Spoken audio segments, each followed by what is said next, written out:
Ya. Selamat terima kasih. Ya. Yang abang boleh bantu. Apa pula awak yang telefon saya nak bantu apa? Awak call saya, awak nak minta saya bantu. Sekarang ni cik buat penyambungan kepada saya cik. So ada abang boleh bantu ke? Ayolah, awak nak bantu siapa?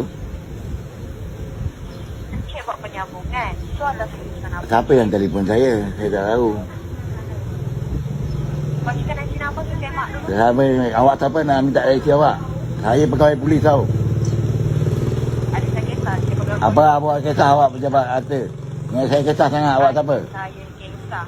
Saya kisah, awak kisah. Awak tak kenal saya siapa? Kisah. Ada saya kisah.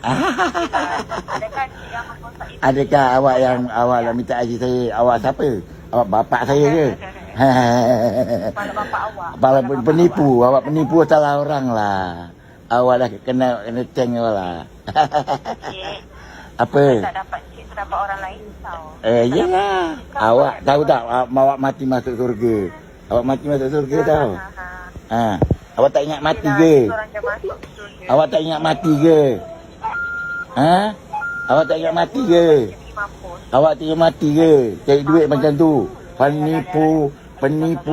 Astagfirullahaladzim. Awak punya wayang ni dah bodoh lah awak ni. Auzubillah. Jadi awak orang dah kencing-kencing, awak dah tak laku lah. Zaman dulu boleh lah. Ini hari zaman moden dah. Bodoh.